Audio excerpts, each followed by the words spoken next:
dedik ki, hansı şüalanmalar baş verdi? Alfa, beta, gamma.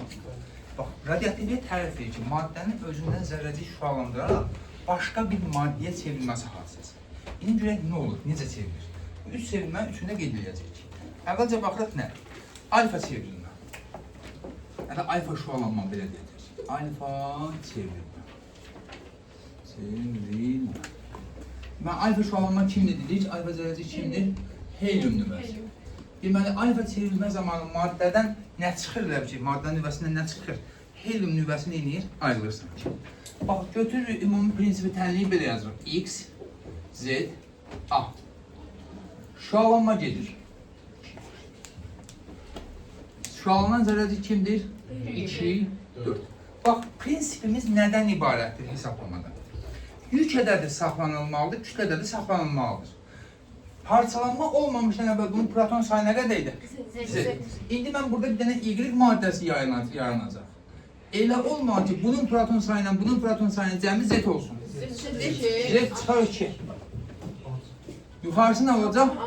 A çıxar 4. Biz demişdik ki, bu aşağı proton sayıdır. Proton sayı həm də Mendeleyev cədvəlindəki sıra nömrəsi deyilmi? Onda maddə nəyə çevrildi? Özündən neçə? 2 xana əvvəlki maddə çevrilir. İnformatikaçılar. Kimyanı o qədər bilmənizə ehtiyac yoxdur. Sağa getmə artımdır, sola getmə azalma. Elə? Deyirsən ki, 2 vahid azaldısa nəyə çevrildi? Özündən 2 vahid əvvəlki, 2 xana əvvəlki elementə çevrildi. Oldu? Bax, xüsusi olaraq altını vurğulayıram.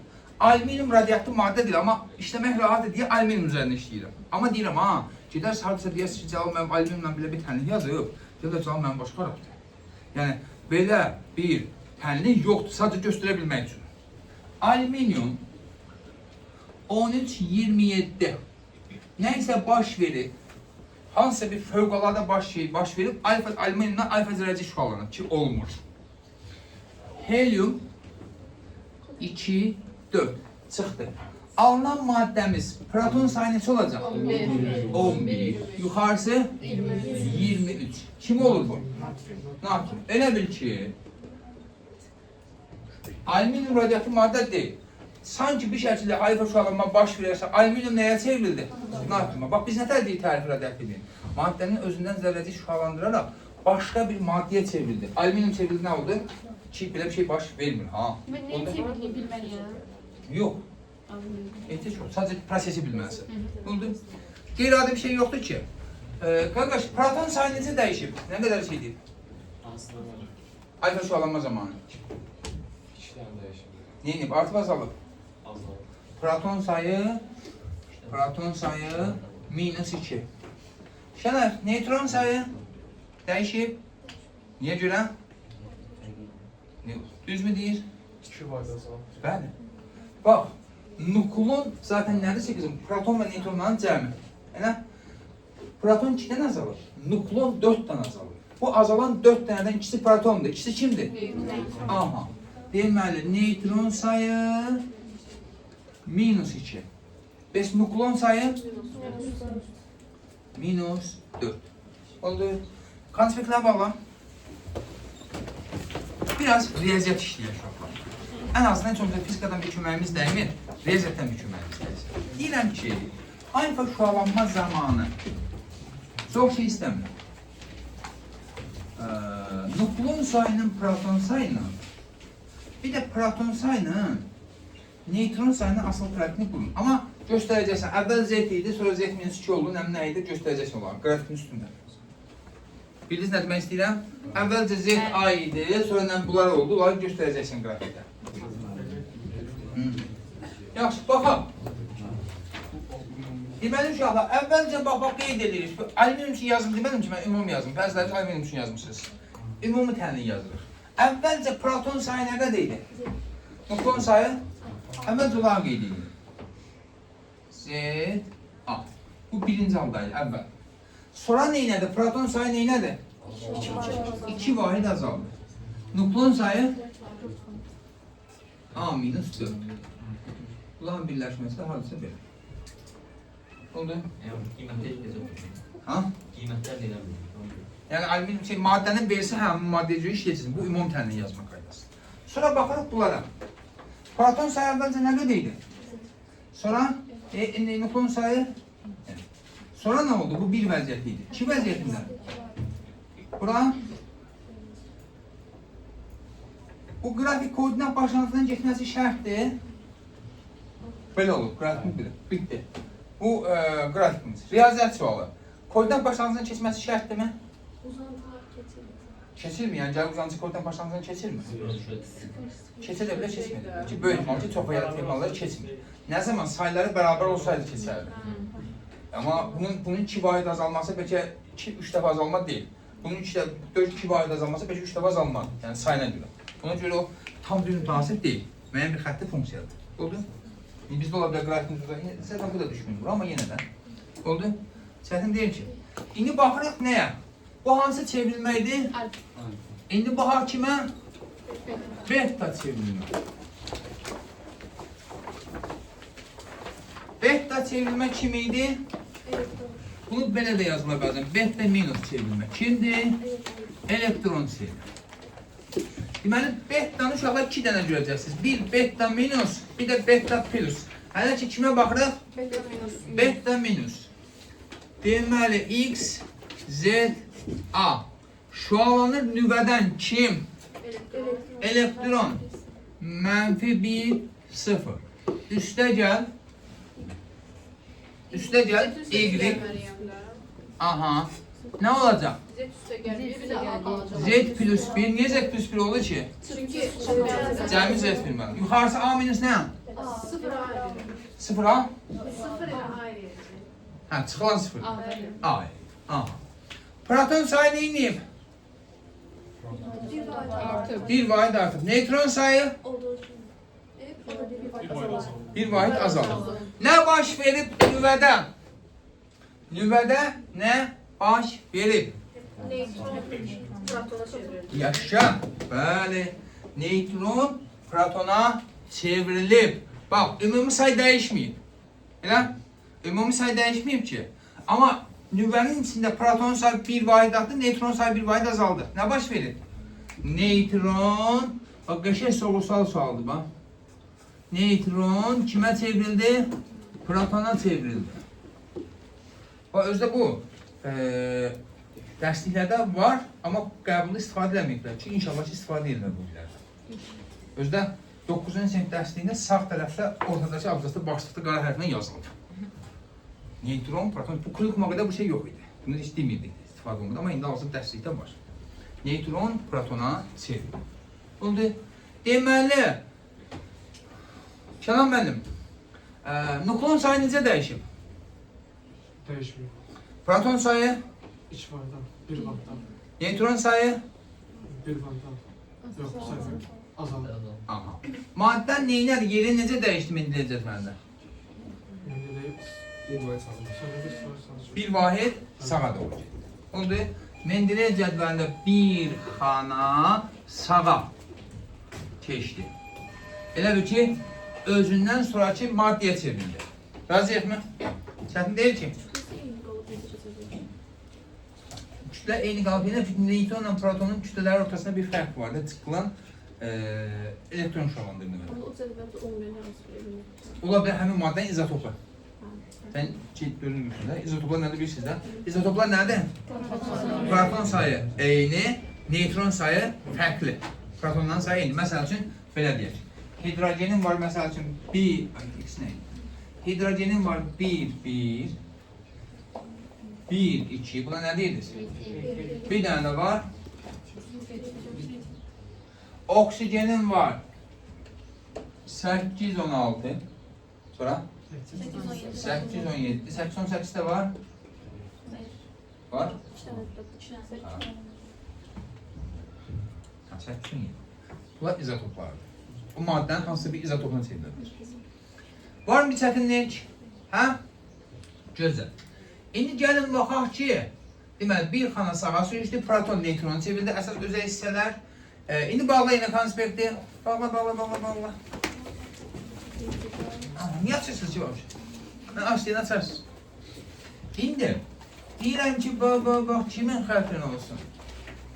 Şirin olun xətrin olsun. O qaçı get hesabatı verir. O darmacanlı qaçı uçur. Hesabatı verir. Bizim uçmağı bacaran tək şagirdimizdir. Arxa partiyadan birinci partiyaya uçaraq gəlir. İndi A-nın Z-dən asıllığı.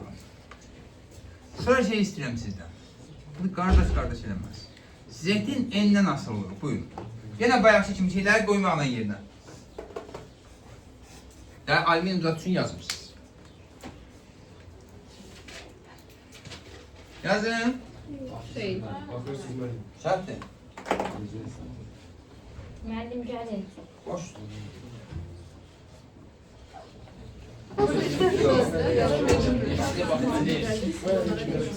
Sən baxın. Aha. Deməli baxaq. Əvvəlcə proton sayı nə idi ki? Z. Neytron sayı nə qədər? Nukleon sayı nə qədər? A. Bu birinci al. Sonra proton sayı neynədir? Bir vahid artı. Oldu Z plus 1. Nukleon sayı? Olduğu kimi qaldı. 2. Qrafik. Baxaq o birisinə. Proton sayı əvvəlcə Z idi. Nukleon sayı N. Neytron sayı N. Proton sayı neynədir? Z plus 1. Neytron sayı neynədir? Bir vahid azaldı. N çıxart 1. Oldu. Çətinmiş. Həmin söz. Bu hansı çevrilmə oldu? Beta minus. Elektron çevrilmə. Bir də var. Beta plus çevrilmə. Onlar arasında arazisi, niye birinci mərhələ dedik ki? Əslində bu daha çox olandı, bu az olsun adından olur. Bir də sizə nə deyirəm? Beta çevrilmə deyirsə, zaten bizim toplu əsasən o şəkildədir. Beta çevrilmə deyirsə, sən ilk öncə ağlına nə gələcək? Mənfi. Plusu xüsusi olaraq vurgulayacaq. Beta plusu xüsusi olaraq üstünə basa-basa vurgulayacaq. Amma beləsinə beta çevrilmə deyirsə, kimi nəzər tutsan? Çünki sualların çoxunu o şəkildə edilir. İndi gəlin baxaq ki, beta plus çevrilmə kimdir? Bunun adına deyirlər pozitron. Pozitron. Elektronun əkiz qardaşı. Kütləsi elektron qədər, yükü elektron qədər, amma bir dənə işarəsi nədir? Müsbət. Oldu. Bu əkizlər olaraq bir-birinə fərqli əks xasiyyətlər olur. Biri çox yaxşı, biri çox pis xasiyyətlər. Bunlar da elədir. Hansı pis, hansı yaxşı bilmirəm. Oldu. Hər şeylər eynidir, amma bir dənə yüklərin işarəsi fərqlidir. İndi X, Z, A mənfi, müsbət 1, 0 alınan maddə aha, üstü A. Proton sayı neynədir? Deməli, proton sayı Z minus 1 oldu. Neytron sayı N plus 1 oldu. Bəs nukleon sayı dəyişmir. Maddə hardan hara keçdi Məhəmməd? Mendeleyev cədvəlində yeri necə dəyişdi? Sağ artım sol azalma. Hal-hazırda neydi? Bir vahid azalır. Hara keçdi? Sola. Bir xana sola. Bizdən soruşa bilər ki, hansı əmələ gələcək, yəni elementlərdən? Gəlsə də aşağıda vay verəcək o elementi. Rəqəmlər verir. Bilmirəm axı əzbər hansı. Hə, rəqəmlər nəsə? Rəqəm mənə verəcək o. Vüqar, nüvədə nə baş verib bala? Necə? Nüvədə nə baş verib? Proton bir vahid azalır. Neytron bir vahid artır. Nükleon değişmiyor. Tamam, nüvədə nə baş verib? Bunlar bayaq nə sual vermişdi? Nə olmuş? Kim kimə çevrildi? Yaxşı, kim kimə çevrildi? İndi burada ise protonun neytronu. Bəli, proton azalır neytron artına görə nə baş verdi? Proton kimə çevrildi? Görə biz aşağını. Proton kimə çevrildi? Neytrona. Proton neytrona çevrildi. Proton neytrona çevrildi. Oldu.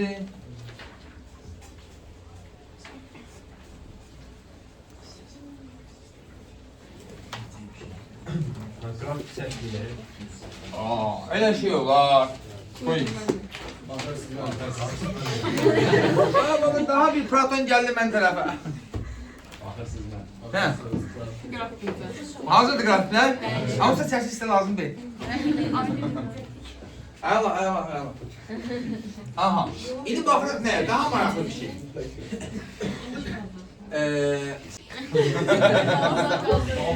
Ayşən dəvət edir, bizi 3-4 milyon edir, il sonra gedir, içərini olduruyor. Biz de nüvə reaktörün yanına. Olan 86-cı ildə. Ha? 86-cı. 80 neçənci il Və o oldu? insan nəzərə verir. Ha? Onlar haqqında söylədən danışacaq, onların təsir şeyləri var, hissetmə qabiliyyəti var. İndi, hər bir radioaktiv maddənin uşaqlar aktivlik müddəti ya da yaşama müddəti var. Bu bir-birindən kəskin olaraq fərqlənir. Eləsində var ki, 10 üstü mənfi 10 saniyədir yaşama müddəti. Eləsində var ki, 10 üstü 10 ildir. Yəni bir-birindən kəskin olaraq fərqlənir. İndi, amma belə bir şey var. Radioaktiv maddə şualandıqca zərərçi sayı neyinir? Nüvədəki zərərçi sayı neyinir? Nətər artır? Şualandıqca zərərçi sayı neyinir? Şualanır. Barmağım getdi, bu barmağım getdi, zərərçi getdikcə neyinir? Azalır. Ha? Nədir? Azalır. Azaldıqca öz şualanma qabiliyyətini itirir. Buna deyirlər aktivliyi. Şualanma qabiliyyəti sanki nə deyirlər deyə? Aktivlik. Nə qədər zərrəciyi çoxdur, şualanma qabiliyyəti o qədər nədir? Çox. Aktivlik o qədər çox.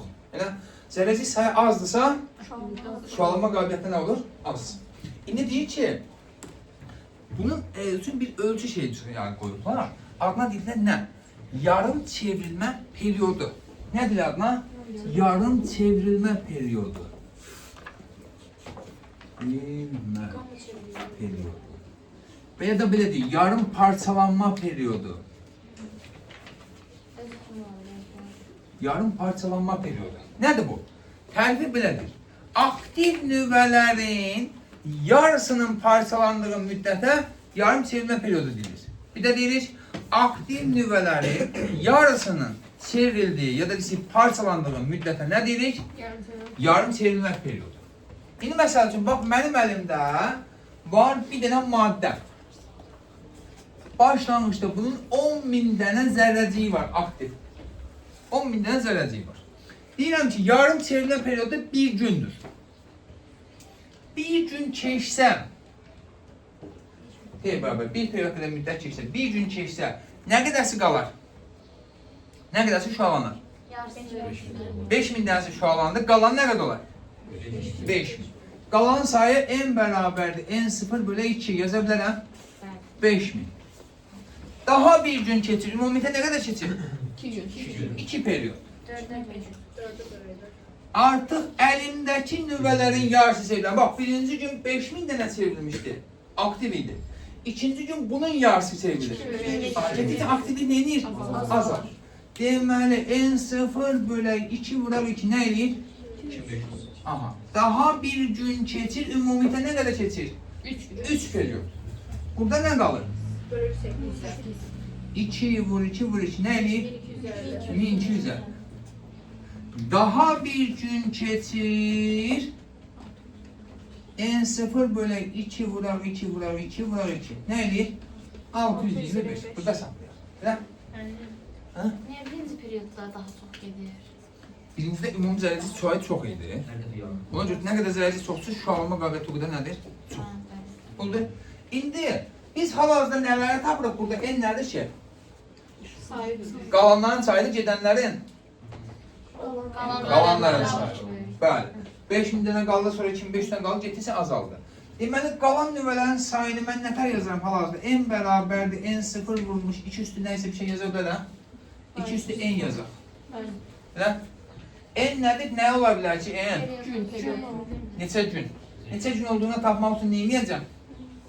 Bir periyoda böləcəm də. Bir periyodumuz bir gün idi. Onda n-in yerinə mən kiçik t bölək böyük t yaza bilərəmmi? Ha? Onda nə alıram? Kaç olmuş? n0 bölək 2 üstü t bölək t yazmaq olar mı? Ha? Həmişə bir gündür. Ha?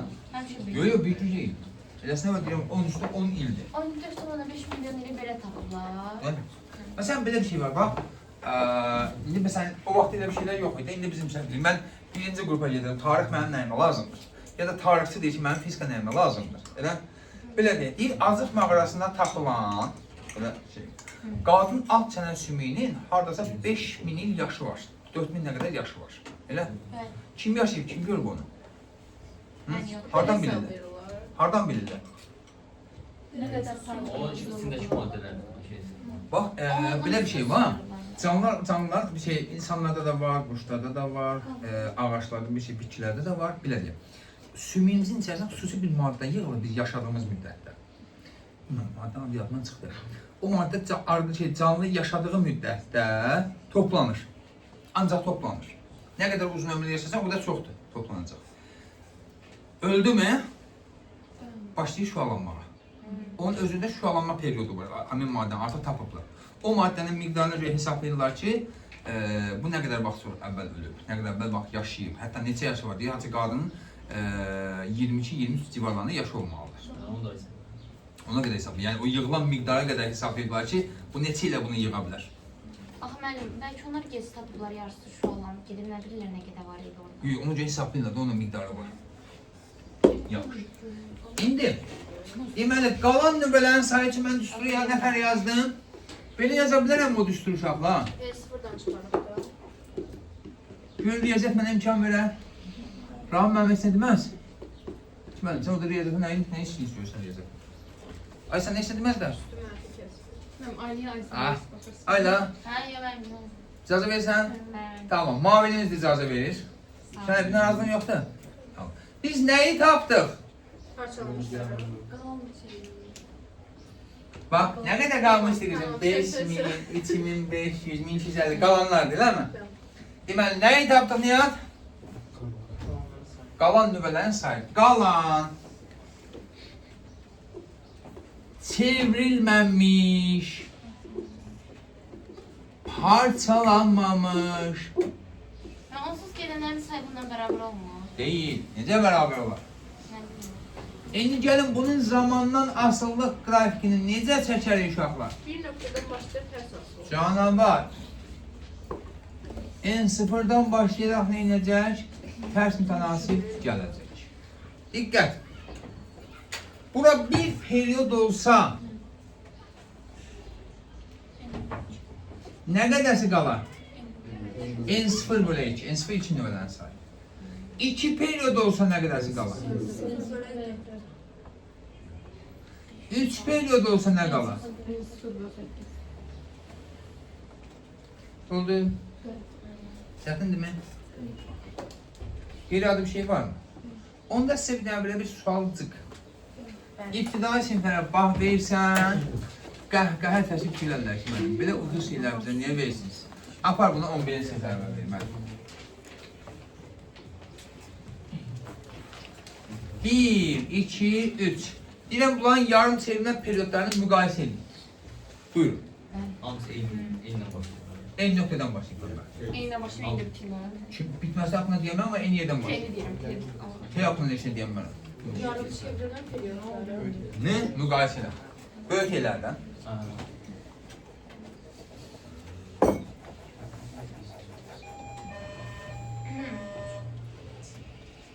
Səsi getdi. Bazı temi. Bazı temi.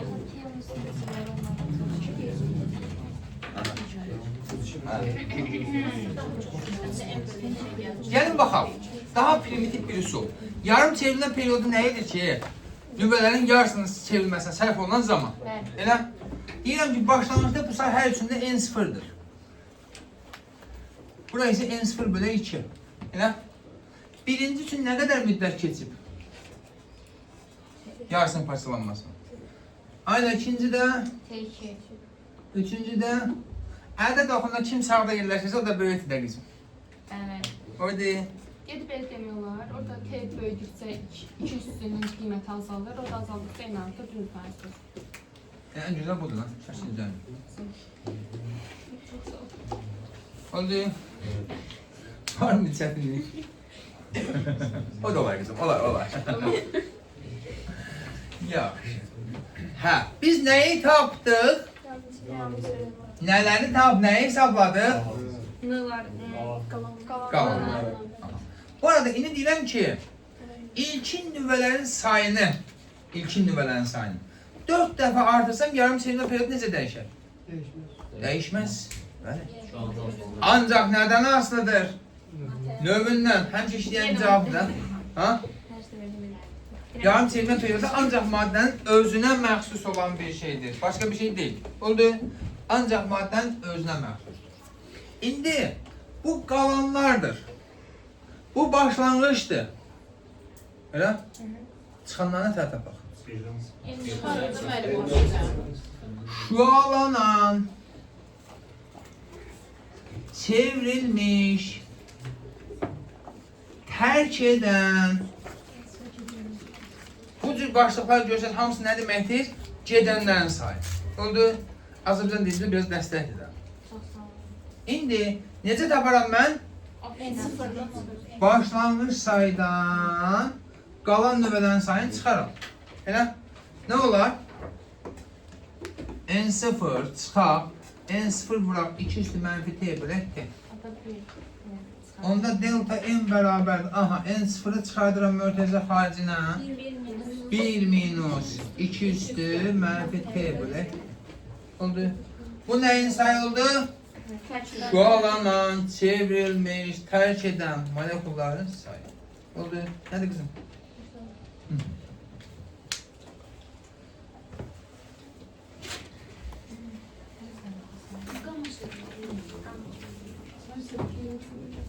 Hə, qamma çevirmə nədir uşaqlar? Qamma çevirmə elektromanyetik dalğası. Hə, onu demədik. Heç bir dəyişiklik baş vermir nüvədə zərdə. Sadəcə böyük bu şualanmalar baş verdiyi müddətdə o da baş verir və enerji daşıyır və s. 0-0. Hə, enerji daşıyır. Elektromanyetik dalğası. Ən böyük enerji maddəsi elektromanyetik dalğası. Bu necə radiasiya edir ki, Oldu da radiasiya. heç nə daşımaması? Elektromanyetik dalğası. Yüksək enerjili elektromanyetik dalğası zaten radiasiya mənbəyi. İndi baxaq gözəlliyə. Deyirəm ki, delta N'in yəni kimin? Tərk edilmiş o. Molekulların sayını zamandan asılı qrafikin necə qurum? Hamısı şu alanıza gəlib N0'a qədər çıxarmı? Bax, çıxanların sayı. Getdikcə çıxanların sayı neyini? Artır. Baba, belə bir qrafik qoysam. Belə bir qrafik qoy. Bax. Burada zamanı yenə bir periyod qoysan nə olar? Çünki altından düşünəcəkdi, ona görə deyirəm. Bir periyod qoy görək. Tam tutalım. Nə olacaq? N0 bölək 2. Deməli, bir periyod qədər müddət keçsə nə qədərsi çoğalanmış olur? N0 bölək 2'si. Yaxşı. 2 periyod qoysan 4 3 N0 bölək 4. Oldu. 3 periyod qoysan 8'de 7.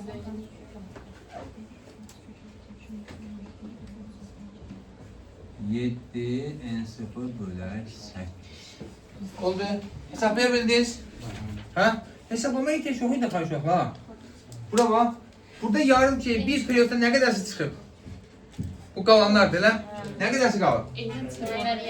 Yarısı qalıb da. Burada nə qədərsi qalıb? 2 periyodda. 4'te 1'i qalıb, 4'te 3'ü çıxıb da. Nə qədərsi qalıb? 8'de 1. Nə qədərsi çıxıb? Oldu. Çətin deyil ki. Əminsiniz. 100%. Onda deyir ki, çıxqan riyaziyyat məsələsi. 3 periyod müddətində nüvələrin neçə faizi çıxar? Say cəhətdən. Çıxar, bəli. Gəlin. Asan bir şey. 3 periyod müddətində aktiv nüvələrin neçə faizi çıxar şu alana? Bunlar şu alandan sayılır. Bu şalman sayıydı. Nədir o? 70. Ben bakımdan ben. Faiz oranı sonuçta. Faiz Səni? Hə. Bir 90 ədədini atıb, sonra gəlsin gəlib bir də atmaq lazımdır. Aha. Aha. 120%. 20%'ni size götürüp Müəllim. Son neydi? Böyle tamamlar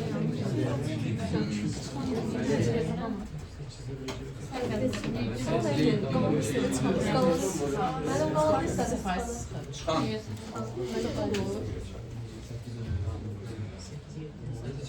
Yüzü bezek pis yedim koyayım sana. Ne yapmışsın? Tamam. Her şeyi. Nasıl? Son saç değildi. Aha. Aha. Aha. Kadana kurban olayım senin diyeceğim la. Aha. Bəli. 87 onda 5 var. Niye? En primitif sonla değil. 3 periyodda ne kadar hissəsi qalır? 8'də 1'i. 8'də 1 neçə faizdir? 13'də 5.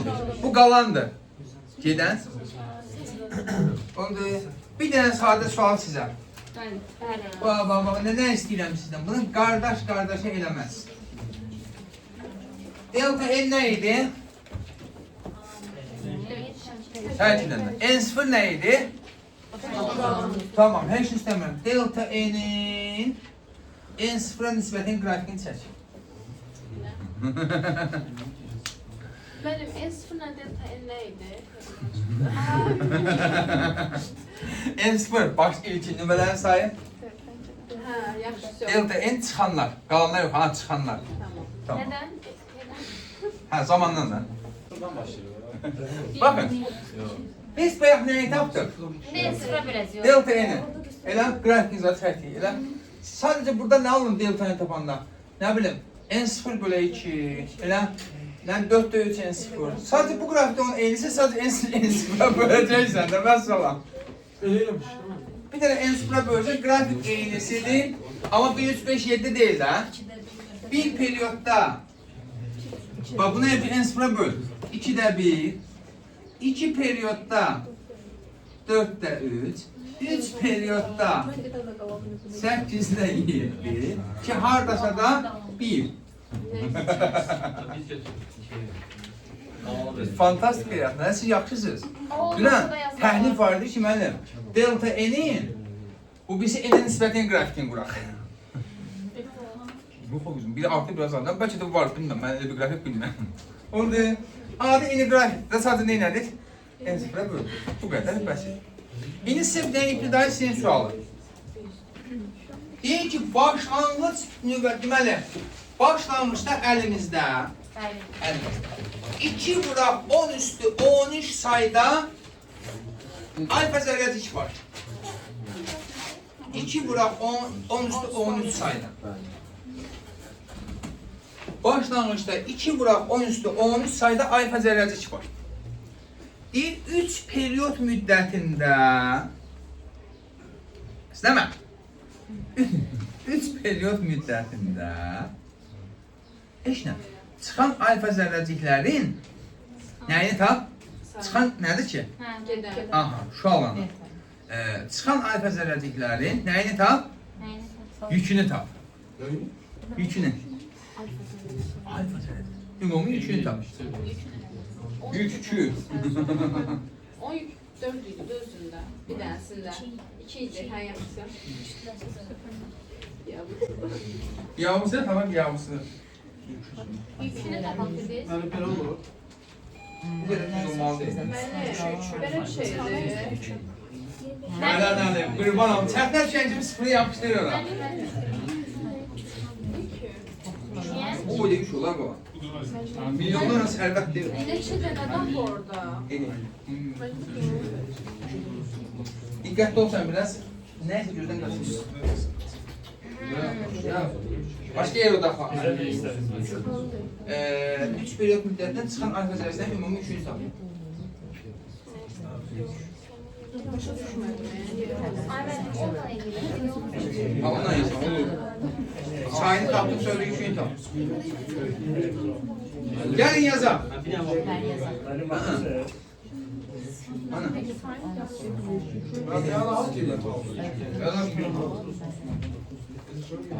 Müəllim, 3 olur. Bakayım. Niyə? Hesapladım, mən hesapladım. Hemen üstünde problem var. Her şeyde problem. Yox, mən bir olsun ki.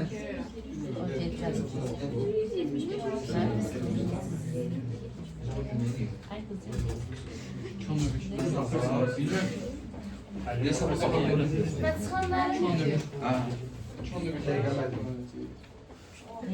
sıkanları çeşmede. Hadi. Ben kalktım ya bunu bir yerden Dikkatli ol, her şeyden açın. Ben Yok yok yok, ha neydi yok.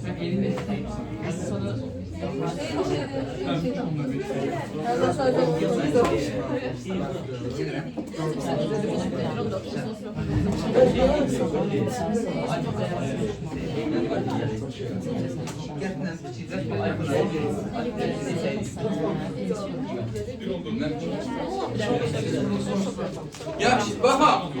Deməli, ən çox yaxınlaşan Xədicə, Uğur, bir də Kərim oldu. Onlar da nəyisə gözdən qaçırıblar. Nəyi? Gəl, əvvəl baxaq nədən əvvəl.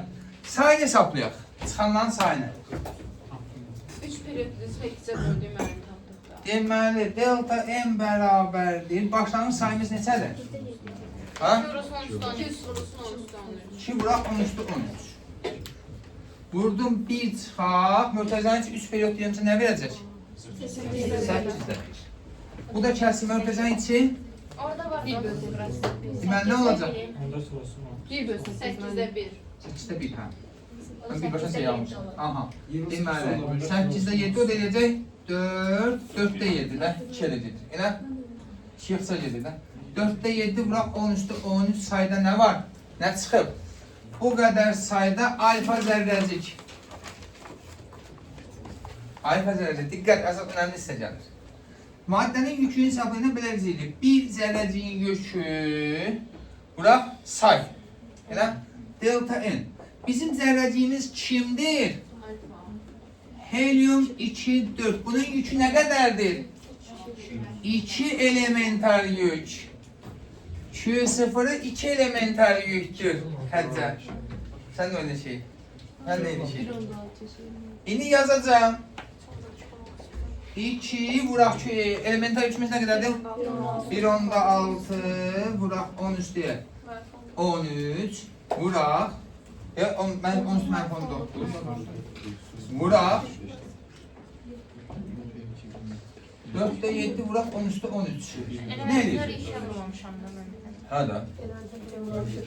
Əlcəm öyrənmişsiniz. Bunlar da buranın dediği uşaqlar 5 tam onda 6 vuraq 10 üstü mənfi 6 kulum. O da 5 tam onda 6 mikro kulum. Mən də 2-ə böldüm. Təbrik edirəm. Saat içində bak. Kesin. Hayır değil. Oldu. 11-dən belə bir şey qaldı. Var mı bir çətinlik? Qeyrat neysə var?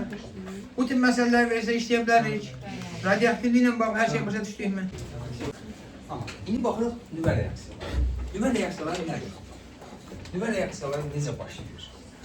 Elə bir ki, iki dənə hər hansı bir başqa bir atom, fərqli atom birləşir, toqquşur, daha doğrusu dəyilsə toqquşur, tamam başqa bir atoma çevrilir. Bu adlanır nüvə reaksiyaları. Bu proses adlanır nüvə reaksiyaları. İyice tərifini də belə bilir ki, atomların elementar zərrəciklərlə və ya biri ilə qarşılıqlı təsir nəticəsində başqa nüvələrə çevrilməsi hadisəsi nüvə reaksiyaları. Yazın istəyirsiniz. Atomların, atom nüvələrinin çəkləri dəyişir. Atomların, yəni atom nüvələri. Biri ilə və ya elementar zərrəciklərlə qarşılıqlı təsirin nəticəsində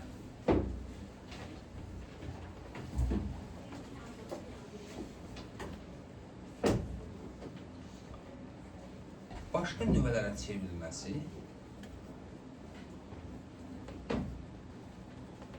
nüvə reaksiyaları.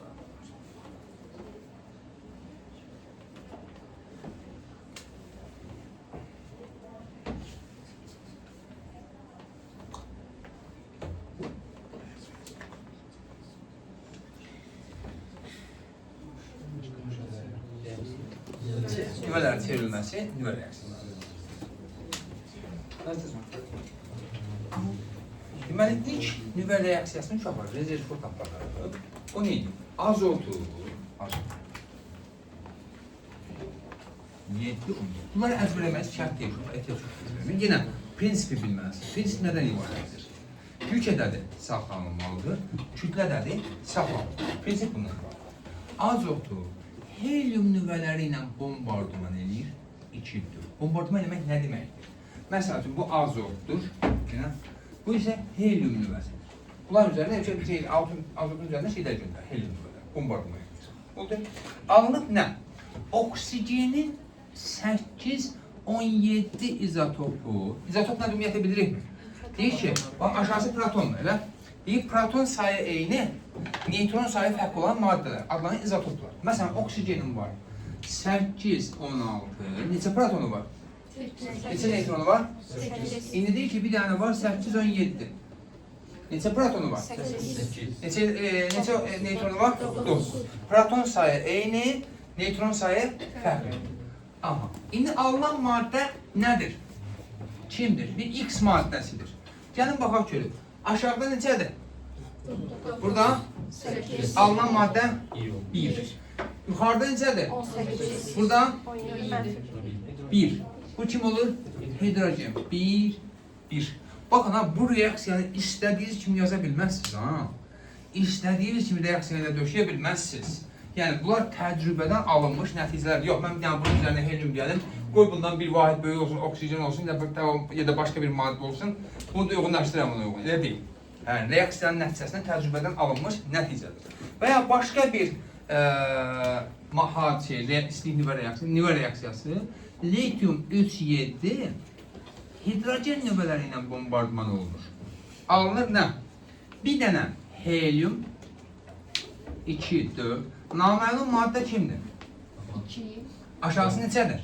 2. Yuxarısı? Bu nə oldu? Bir dənə də. 2, 4. Oldu. İndi baxaq. Bu reaksiyalar əlverişli deyil. Niyə əlverişli deyil? Biz sizdən nüvənin içərisində 2 dənə proton arasında qarşı təsir qüvvəsini hesaplamışdıq. Nə qədər çıxmışdı? 230 Newton. 230'dan onda 4 çıxmışdı. 230 Newton. Şimdi düşün ki, məsəl üçün, adi bir azotu götürək və ya hər hansı birini götürək. Hətta məsələn, kiçiyindən götürək, lityumu. Elə, tutaq ki, lityumun nüvəsində neçə dənə proton var? 3 dənə proton var. Elə, onun üzərinə bir dənə də proton göndərir, yəni hidrogen göndərir. Artıq bu gəlir nüvəyə girdiyi anda, nüvəyə çatlanacağı anda bilədir. Ona nə qədər qüvvə təsir göstərir? 230. 230 bir dənəsidir, bəli. 690 Newtona yaxın, o qədər şey deməzdir, 690 Newtona yaxın bir qüvvə təsir göstərir. Protonu görə bilirsiniz, görə bilməyəcəyim bir 690 Newton bizim üçün belə kifayət qədər şeydir. Yəni, bayaq məsələn, Atilla bir 300-400 Newton qüvvəyə bir təsir qaldı, bayaq bir deformasiyalar baş vermişdi. Elə Atilla. İndi 690 Newton olsa bu nə olar? Kifayət qədər, 690 Newton ki 69 kilo yükün ağırlıq qüvvəsidir. Nə qədər saxlaya bilərsiniz oğlanlar çiyinizdə? Biz də ümumiyyətlə 2-3 nəfərə qaldıra bilərsiniz. Kifayət qədər böyük bir qüvvədir. Görünə bilməyəcək zərrədir üçün isə lap çox böyük qüvvədir. İndi bu proton, bura illa da girəcəm deyir də, yəni girməlidir, reaksiyon deyir ki, girəcək. Bunun üçün bu neynəməlidir? Necə girməlidir ora? Nə olmalıdır ki, o girsin ora? Sürəti çox olmalıdır ki, Coulomb qüvvəsinə neynəsin? Qarşı dura bilsin. Çox böyük bir sürət olmalıdır ki, Coulomb yəni 690 Newton qüvvəyə üstün gələ bilsin. Ona görə bax, sizə bir sual düşəcək. Deyir ki, nüvə reaksiyaları zamanı müsbət yükü zərrəciklərə böyük sürət niyə verilir? Ya da temperaturun yüksək olması nəyə görə lazımdır? Niyə lazımdır? Nüvə girmək üçün nə olmalı? Nəyə üstün gəlməlidir? Coulomb qüvvəsinə üstün gələ bilməlidir. Coulomb qüvvəsinə üstün gəlməlidir. Bəli, o şəkildə cavabımız odur ki, Coulomb itələmə qüvvəsinə üstün gələ bilmək üçün. Oldu. Yaxşı. Bunlar əlverişli deyil. İqtisadi baxımdan əlverişli deyil. Yəni, böyük enerji tələb edir. Nə tələb edirsiniz? Vəziyyətdən çıxış yolu necə eləyək ki? Nə eləyək ki, vəziyyətdən çıxa bilək? Biz neynə biləyik ki? Nüvə reaksiyası zamanı bir maddə başqa maddə olur. Yəni, ha? Niyə əlverişli? Nəyə lazım? Niyə əlverişli deyil? Çünki buna çox böyük sürət vermək lazım olur. Çox böyük sürət, çox böyük enerji deməkdir. Olur, pul. O da pul deməkdir. Bəli, çox böyük pul deməkdir. Belə deyək də, sizin başa sözləri biləcək. Amma nə təklif edirsiniz? Ha? Ən kiçiyi bunlardır da, litiumdur. Laf olmasa helyum var. Yenə kifayət qədər çoxdur. Nə eləyək? Biz çevrilmələrlə alırdıq da onsuz. Hansı çevrilmələr? Bir maddədən başqa bir alırdı. Hansı çevrilmələr? Radioaktiv çevrilmələr. O qədər əlverişli deyil də. Yəni, orada konkret maddələr var ki, bütün maddələr radioaktiv deyil axı. Radioaktivlik öz-özünə baş verir. Bunun üçün biz məcbur edirik. Təhlifimiz nədir? Necə eləyək ki, daha ucuz başa gəlsin? Yəni, obisləri Nə təhlif oluna bilər?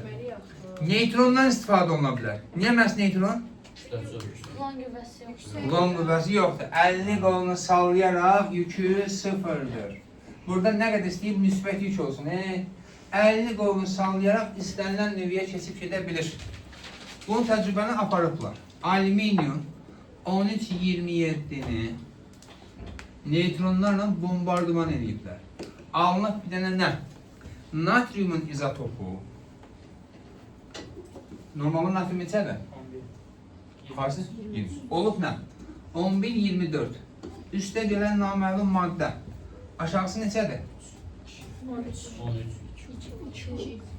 Bura 13. Bura 2. Bura 4. Kimdir bu?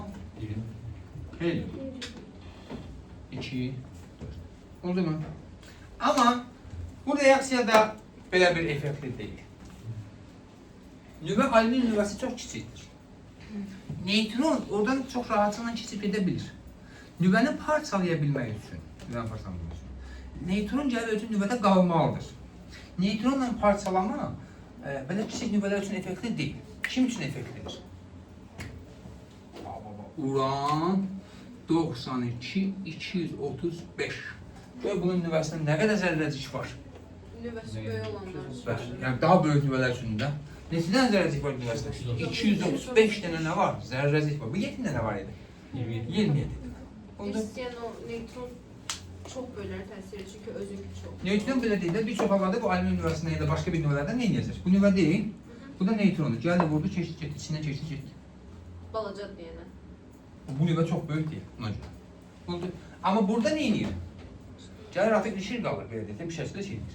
İndi bax, uranın neutronla bölünmə reaksiyası. Uranı nə ilə böləcək? Neutronla böləcək. Bu reaksiya adlanır zəncirvari nüvə reaksiyaları. Bu reaksiyalar nə adlanacaq? Niyə məhz zəncirvari?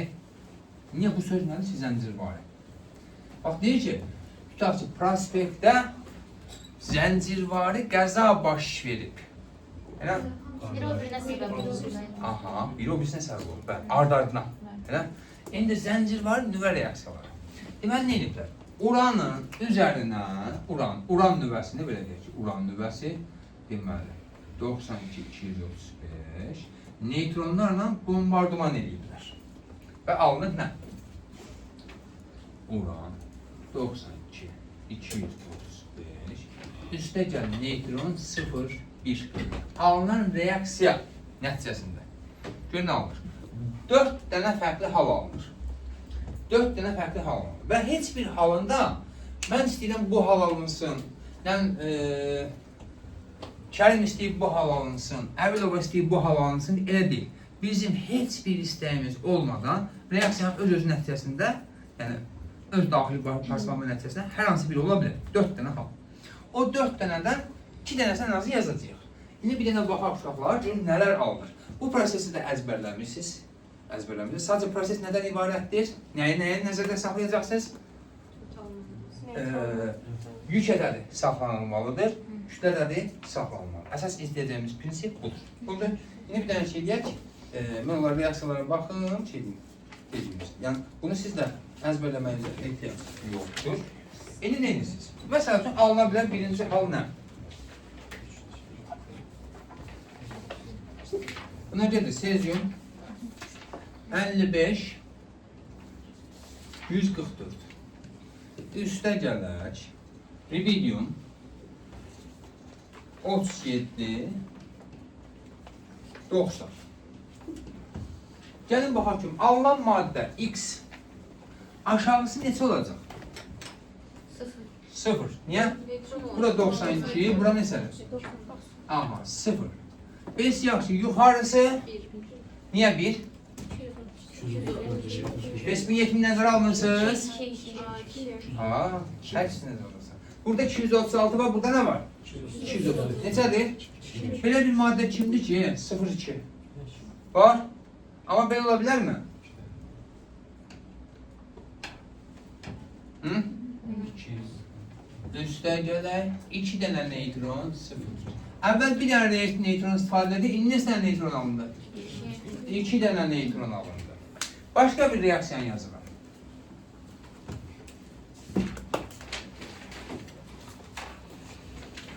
Yenə uran 92 235.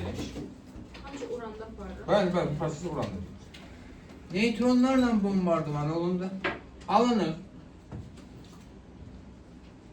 Deməli, baryum 56 139.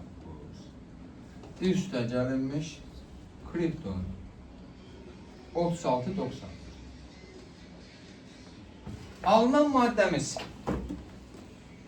aşağısı X maddəsi. Aşağısı neçədir? 0. 3 tane olacak. Yukarısı 3. bura 236, bura 233. 3. Belə maddə var. 3 tane neutron. 3 dənə neutron. Belə bir maddə yoxdur. 3 dənə neutron. Üstə gələr N0 gizli. Neutron almaq üçün istifadə edirik bunları. Yox. Və eyni şəkildə əlavə 2 dənə reaksiya yaza bilərik. Onların da birində 2 neutron alınacaq, birində isə 3 neutron alınacaq. Bu reaksiya nə zaman, harda istifadə olunur? 1. Ən əsas istifadə yeri. Atom elektrik stansiyasında.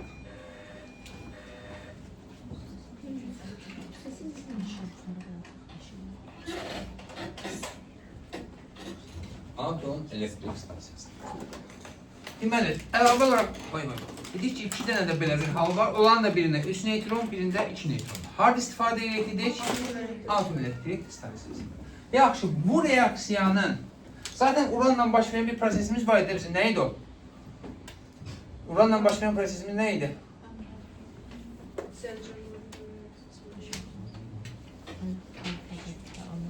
Ha?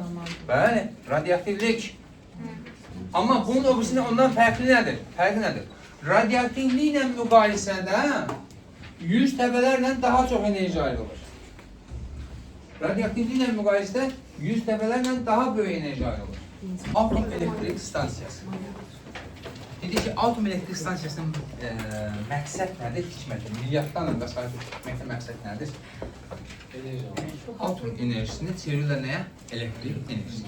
Əslində çox mürəkkəb bir prosesdir. Biz sadəcə onu edirik. Simvolik sxemini çəkirik. Yəni, atom elektrik stansiyası tikmək bu qədər asan bir şey olsaydı, elə hər şəhərdə bir dənəsini tikərdilər. Hər ölkədə yox, hər şəhərdə bir dənə. Yəni, bu ciddi bir prosesdir. Sadəcə biz onu sxematik olaraq izah edirik. Hansı hissələrdən ibarətdir? Tənzimləyici, nüvə yanacaq və isti ötürücüsü, soyuducu bu şəkildə, bu hissələr. İndi, baxaraq görüm, nə baş verir? Bax, bu hissələr, bu göstərilən kimi burada, bunlar nüvə yanacaqlar. Nüvə parçalanır. Nibrasiyon deyəcək, necə parçalanır? Nüvə parçalanır. Parçalanma nəticəsində ayrılan enerji ki var, bu neyləməlidir? Bura gəlib çıxmalıdır. Necə çıxır? Necə çıxardırlar? Bu ayrılan enerji buradan istilik ötürücülər vasitəsində, burada qırmızı ilə göstərilir. İstilik ötürücülər vasitəsində fırladılır. Burada nasos var. Nasos dediyimiz Azərbaycan dilində motor deyirsiniz. Bu nasoslar vasitəsində fırladılır. Fırladıldıqca, bunun içərisində, bu qabın içində nə var? Su. Məqsəd nədir? Bunu burada fırlatdıqca, məqsəd nədir? Bu içərisindən isti, turba keçən bir su neynəyəcək? Qızacaq, qaynayacaq. Özü bunun bu hissəsini şey verirlər, bulğanlı şəkildə. Heç bəlkə indi qızlar da görüb, oğlanlar. Pitimyon qan kombinasi aslanı görmüsünüz heç? Nətərdir forması? Bax, ortadan qaz yanır, elə? Belə konus barə bir şey forması var. O suyun keçdiyi turba ki var, onun ətrafına belə fırladılır, dəfələrlə fırladılır. Niyə dəfələrlə fırladılır? Çıxan alov onu dəfələrlə neynəsin deyə qızdırsın. Yine eyni şəkildə bu onun içərisində dəfələrlə fırladılır, sonra gəlib belə çıxır. Deməli, bu isti ötürücü vasitəsilə, bu ayrılan enerji ötürülür. Sonra gəlib bu suyun içərisindən keçəndə su qızır, qaynayır, buxarlanır. Buradan çıxan buxar da, böyük enerjiyə malik olan buxar da buradakı turbinləri fırladır. Və dedik ki, turbinin fırlanması nəticəsində turbinin digər tərəfinə də nəsə birləşdirilir. Onlar da fırlanaraq nə edir? Elektromanyetik induksin nəticəsində elektrik cərəyanı qurulur. Suyun indi buxarlandırmanın başqa bir yolu yox idi ki? Bu qədər effektiv yox. Yəni belə deyək. İndi burada bizdə məsələləri var. Sizlə də vaxtınız qalsın, onu eləyək. Keçən biz 11-ci sifəni hesabladıq. Deməli, 0,5 milliqram uran ayrılan parçalananda alınan enerji sərf edilməsi 10 ton ya da yoxsa 100 ton mu? Rəqimlər deyir ki, sən 11-lərini izləmişdik. 100 ton odunun yanılması zaman ayrılan enerjiyə bərabərdir. 100 ton odun. Yəni 0,5 milliqram. Tərqis silirsən. İndi, gəlin görək kimi nə baş verir? Deməli, deyir ki, bu nüvə yanacağı. Nüvə yanacağı kimi nə istifadə olunur? Bunlar uşaqlar qəşək-qəşəksə öyrənmişsiniz. Bax, demək olar ki, 2016-ya qədər bundan sual düşmür. İlk dəfə belə sırf bu hissələrdən indi deyəcəyim adlar ki var, onlardan sonra ilk dəfə səhvlərimizdə 2016-da düşmür. İlk olaraq, nüvə yanacağı kimi nə istifadə olunur? Uran ya da pluton. Uran ya da ki, pluton. Bunlardan istifadə olunur. Pluton. Bunlar özünüzdə qeyd edin. Aspekti yoxdur. Məncə o səhvə yoxdur. Bir səhvə elə ki, əski plutonundan şəkildə. Uran bir də plutonium. Nədir? Plutonium. Plutonium. Yaxşı. İkinci sənədidir ki, istilik ötürücü. Nədir sənəd? Bax, qaldın. İkinci istilik ötürücüsü. Elə? Nüvə parçalandı, uran parçalandı, enerji ayrıldı. Ayrılan enerji ötürülməlidir. Bir yerdə qalması patlayıb gedir. Bu istilik ötürülür nəyin vasitəsilə? Bax, bunun ətrafında, bu hissəni görürsünüz yoxsa ilə. Bax, istilik ötürücü deyil. Burada nə istifadə olunur? İstilik ötürücü kimi. Maye natrium və ya adi su. Nə istifadə edirik? İstilik ötürücüsünü qeyd edirsiniz. İstilik ötürücü kimi istifadə olunur. Bunlar bir soruşacağım. Bir hamısını. Maye natrium və adi su.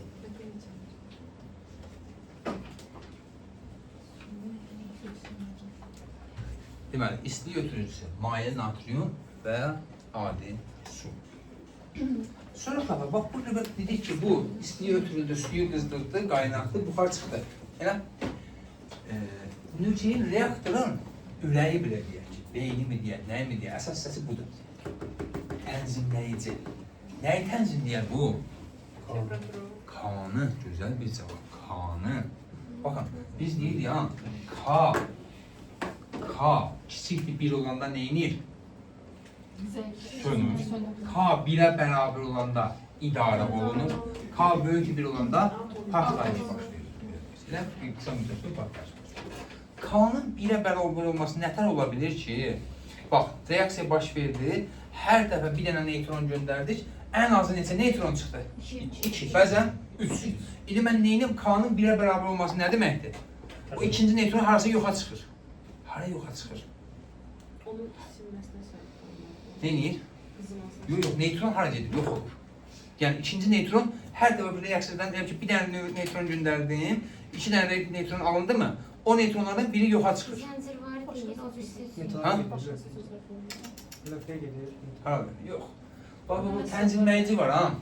Tənzimləyicinin xüsusi materialları istifadə edir. Yazırsınız, tənzimləyici kimdən istifadə edir? Bor və ya kadmium. Kadmium yox, ha? İnşallah ki, mən düz yazıram. Kadmium. Kadmium.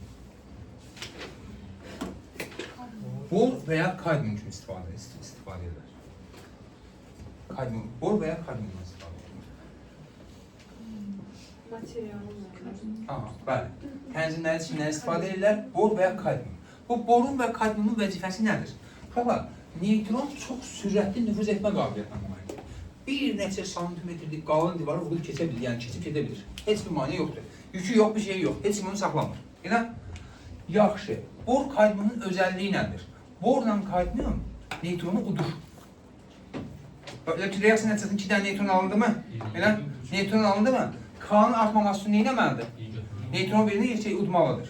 İndi baxın. Bu tənzimləyicini, bura bayıra saxla, bax, bu tənzimləyicini tamamilə reaktörün içine salsan nə olar?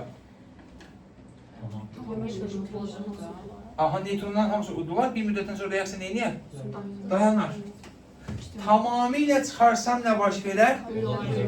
Qısa bir müddət zamandan sonra neytrondan sayı artar, partlayış baş verər. Siz səhvlərimcə Çernobılda həmin hadisələr baş vermişdir. İndi bunun mən K-nın 1-ə bərabər olması üçün neyniyim? Onu artıq o sahə mühəndisləri hesablayırlar, şey deyirlər. İndi artıq daha müasir dövrdə kompüter texnologiyası vasitəsilə. Ki, nə məsələn çıxarılıb salınsın, indi bilməm də prosesini təqdir edir. Çıxarılıb salınsın mı test edəcək, yoxsa müəyyən biri, məsələn daha çox, biri az salınsın necəsə, onu tənzimləyirlər. Yəni məqsəd nədir? K-nın 1-ə bərabər olması. Oldu. İndi ola bilər birini tam salır, o birisini az salır və ya salıb çıxardılır, necə şey deyir, necə sistemini tənzimlənir bilmirəm. Amma nə olur? K hər daim nə edir? 1 olaraq qalır. Əslində, siz harada K 1 görsəz 1 deyil, əslində bunun araşdırmasında K-nın qiyməti nüvə reaksiyası baş verməsi 1-dən %4'dür. Amma siz bir kimi qaldı, yəni beyniniz şeydir, bu informasiya elə belə benim üçün çıxarmıyor yüzdən. Deyim üçün deyil. Olur? Hayır, siz dediniz ki bundan istifadə etmək səmərəli deyil də. Nədən? Bu səmərəlidir. Səmərəlidir. Müsbət nəyə səmərəli deyil demişdiniz? Adi reaksiyalar. Bu zəncirvari nüvə reaksiyadır. Bayaqlar nə ilə nəyə vurduq şeylərdir, məsəl üçün azotlu şeylə, hidrogenlə bombardıman edirsin. Faydalaşamsan lazım, olana aid. Yox, faydalaşamsan bununla da, elə bununla da hazır. Sonuçta gəlib bütün proses nəyə gedir? Buxar turbini. Hələ fırlatmağa. Yəni, buxar turbini faydalaşamsan 20-25% buxar olmaz. Çox da əməm olsun. Yəni, əslində burada da kifayət qədər 2 var. Və bütün atom elektrik stansiyaları, bütün atom elektrik stansiyaları su hövzəsinin yanına quraşdırılır. Ya onun yanından bir dənə çay olmalıdır, ya göl olmalıdır, ya dəniz, ya okean, nəsə bir şey olmalıdır ki, su olmalıdır. Daimi olaraq çöldən də şey vasitəsilə, burada nasos göstərilir. Nasos vasitəsilə bu sistem, əslində buradakı sistem soyulur. Böyle шхронда метрополитене под вагонами там вода есть? Nətən? Там вода есть в метрополитене под вагонами, да?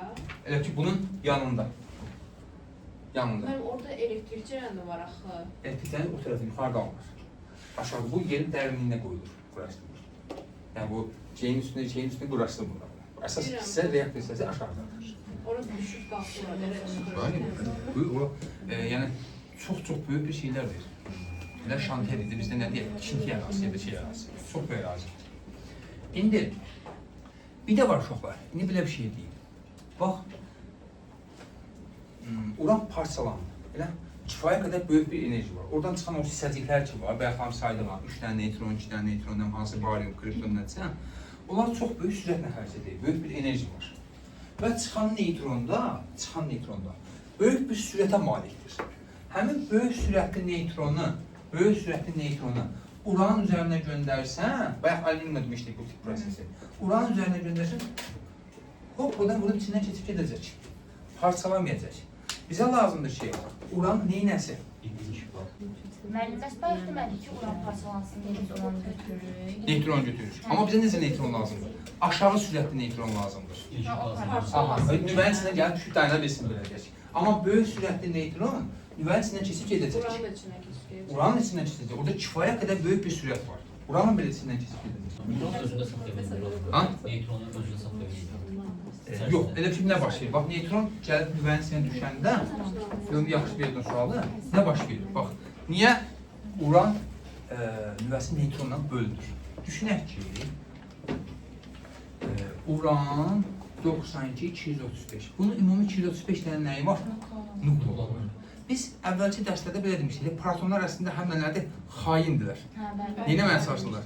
Nüvəni parçalamağa çalışırlar. Yəni, bunun içərisində, nüvəsinin içərisində 92 dənə xain var. Elə parçalamağa hazır olan var. Amma hələ ki imkan yoxdur.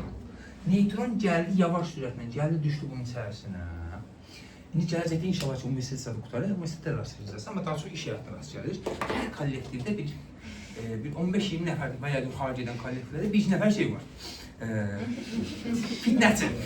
Belə deyək də, ara qarışdıran. Neutron həmin ara qarışdırandır. Məsəl üçün, həmin neutron, məsəl üçün, Aysandan xəbəri alır, gətirir nəzrindən, nəzrindən gətirir Leyliyə və s. Bu şəkildə aranı vurur. Özü də kənarda sakit baxır. Bizdə elə bir şey yoxdur, ha. Mənim elə bir şeyin işim olmaz. İndi, mənim əsas prinsipim nədir bizim? Mehribançılıq. Bəli, mehribançılıq. İndi, həmin neutron düşdü bura, nüvəyə düşən kimi, nüvənin balansı biraz da pozuldu. Balansı pozuldu. Elə ki, fizika tərəfindən deyək, bayaq şey demək. Bayaq bizi kollektivdə nə edir? Başlayıb bir-birinə söz gəzdirib, bir-birinə parçalamaq. Burada nə baş verir? Balans biraz pozulan kimi, bu protonlar, xainlər fürsət axtarırlar parçalamaq üçün. Elə nə baş verir? Atıram məsəl üçün, elə bir şey rəqəmlər dəqiq deyil, ha. 92 proton yox idi, 40 dənəsi bu tərəfdə, 52 dənəsi bu tərəfdə, artıq bir-birinə qarşı cəhbə alıblar. Nə baş verəcək? Artıq 40 dənə proton, 52 dənə proton itələyir. Nüvə nə edir? Parçalansın. Buna deyilən şey, borunun damla modeli. Heç su damcısı düşəndə görmüsünüz, yığılır. Qopacağın da bir armud formasında bir alır, sonra qopur. Eyni şəkildə nüvə də gəlir, yığılır, uzanır, bu armud formasında şəkildə damla kimi parçalanır.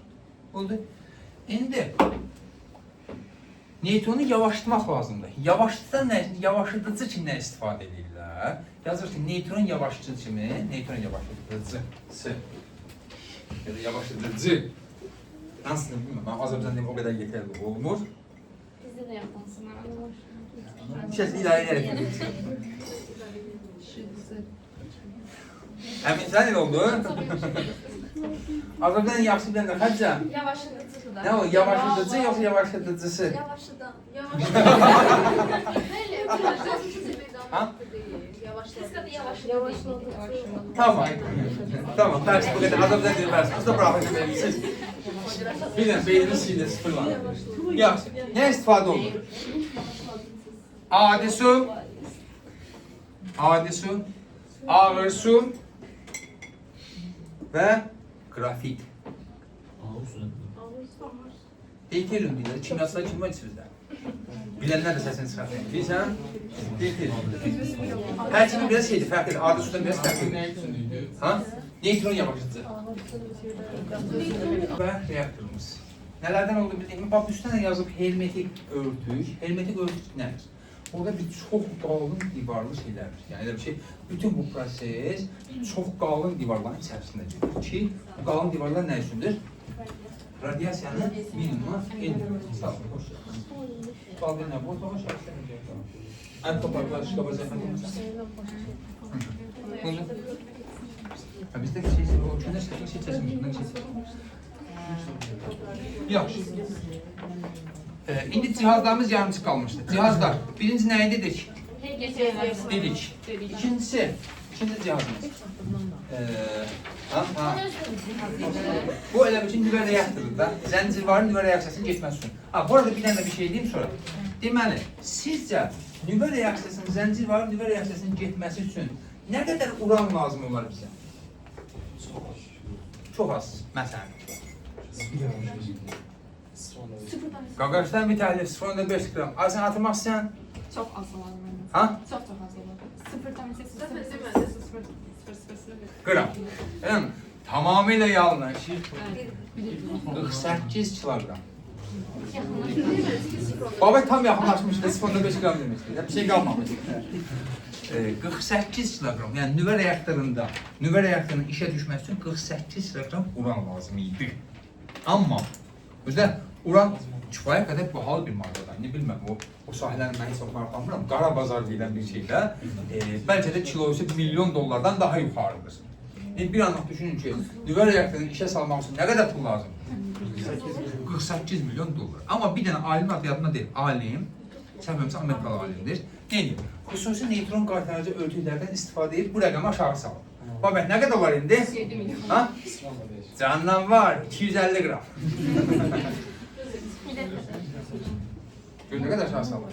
Çox aşağı. Yəni 250, 48 kilogramdan 250. Hecabat var değil mi? Deməli deyir ki, həmin o 48 kilogram var ha, 48 kilogram. Adlandırırlar böhran kütləsi. Nə adlandırırlar? Böhran kütləsi. Nədir böhran kütləsi? Deyir ki, nüvə reaksiyasının baş verməsi üçün tələb olunan minimal kütlə. nüvə reaksiyasının baş verə bilməsi üçün tələb olunan minimal kütlə.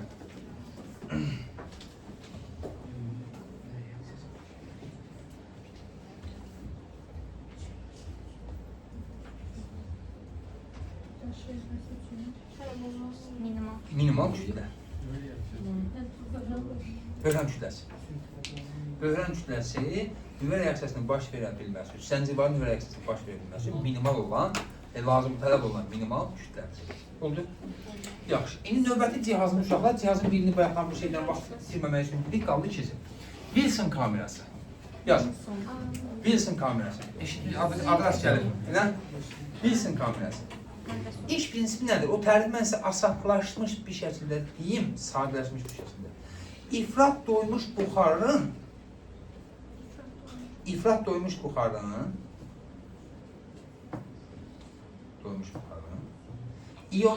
iyonlar üzərində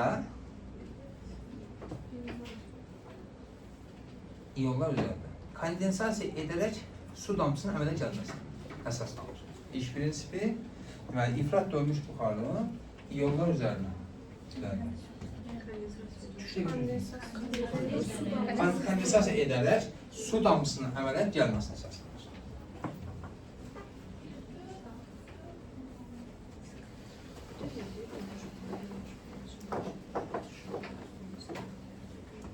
İfrat doymuş buxarın iyonlar üzərinə kondensasiya edərək su buxarının əmələ gəlməsi. Daha sonra su damcısının əmələ gəlməsi. Buxar yazıyorsa su damcısının əmələ gəlməsi. İndi baxın, nədir? Sadə bir sxemini quraq. Doymuş buxarla ifrat doymuş buxarın adlı fərqi nədir ki? Çox doydu ifrat. Aha. Nədir, ifrat nədir? Çox. Aşırı dərəcə.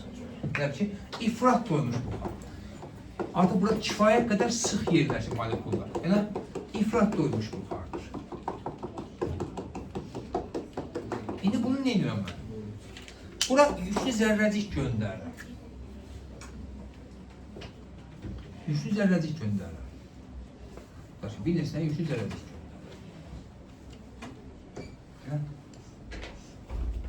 Bax, zərrəcik nə edir? Molekullar kifayət qədər sıx yerləşir. Zərrəcik nə edir? Getdikcə yol üstündə olan buxar molekulu, ifrat doymuş buxar molekulları ki var, yəni atomlar var, onları iyonlaşdırır. Atomlar yol üstündə, zərrəcik buradan gedir, böyük sürətlə buradan göndərilir. Elə? Göndərdiyiniz nə idi? Zərrəcik, yüklü zərrəcik. Məsələn, müsbət və ya mənfi yüklü zərrəcik fərqi yoxdur, zərrəcik göndərilir. Elə? Yol üstündə olan atomları iyonlaşdırdı. Elə? İyonlaşdırdı və bu doymuş buxarda həmin iyonların üzərində nəyə çevrilir? Damcıya, su damcısına çevrilir. Və sanki iyon hansı trayektoriya boyunca gedibsə, o trayektoriyanın bir izi yaratır. Amma o iz gözlə görünür. Prosesi başa düşə bildikmi? Buxar molekulları kifayət qədər, buxar atomları kifayət qədər sıx yerləşir və molekul buradan keçdikcə təbii ki, o molekullardan ifrat doymuş buxar molekullarından nə edəcək? Mani olacaq. Bir müddətdən sonra nə edəcək? Dayanacaq. Və yol üstündə keçdikcə oradakı atomları iyonlaşdırır. Buxar molekulları da o iyonların üzərində nə edir? Su damcısı əmələ gətirir. İndi sizcə İki dənəsini çəkmişəm. Sizcə enerjisi çox olan daha uzun yol gedər, yoxsa enerjisi qısa olan? Ha? Bəli, enerjisi çoxdursa, daha uzaq məsafə gedəcək. Deməli, izin uzunluğu. İzin uzunluğu. L. Lalə. Oxşadı elə? Deməli, Y çoxdursa, L də çoxdur. Yəni, enerjisi çox olanın yolun izin uzunluğu çox olacaq. Sonra, bir də, tutaq ki, izlər eyni boydadır uzunluqları. Amma, bu izin qalınlığı indi biraz gözə görünsün deyə bu boyda çəkirəm, D1. Bu izin qalınlığı isə belədir, D2. D nə idi izin? Qalınlığı. Yükü çoxdursa, getdikcə eyni yolun üzərində daha çox iyonlaşdıracaq mı? Daha çox iyonlaşdırırsa, həmin iyonlaşmış illərin üzərində daha çox buxar maye çevriləcək mi? Onda D qalınlıqdır. D nəyimizdir? Qalınlıq. Deməli, Q'si çox olanın, yükün modulu çox olanın. D'si də nə olur? Çox. Deməli, qısa şəkildə izin uzunluğu çoxdursa, enerjisi çox, yükü çoxdursa, qalınlığı çox. Aydındırmı? Çətindirmi? Peki. Növbəti cihazımız uşaqlar. Ha? Bir yaxın. İfrat görmüş buxarın iyonlar üzərində su damcısı əmələ gəlməsi. Qalınlığın yerinə fluoradı sorulur. Hə? Qalınlığın yerinə. Yox. Üçüncü cihazımız qabarcıqlı kamera. Qabarcıqlı kamera uşaqlar. Wilson kamerasından təsvir edilir. Orada nəyə çevrilirdi? Wilson kamerasında buxar nəyə çevrildi? Maye, su damcısı. Burada isə tərsini olacaq. Deyir ki, deməli, qoy bunu rahatlaşma yüksəklə sizə deyim. 300 dərəcə hizm maye hərəkət zamanı yaranan iyon üzərinə buxar qabarcıqlı əmələ gəlməz. Aha, qızmış mayedə.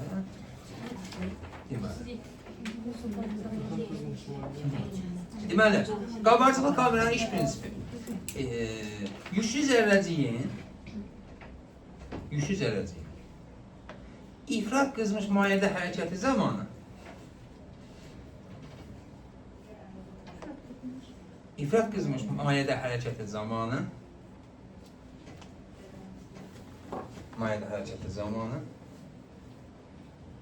iyonların üzərinə buxar qabarcıqlarının əmələ gəlməsi. Hərəkəti zamanı yaranan iyonların üzərində buxar qabarcıqlarının əmələ gəlməsinə əsaslanır.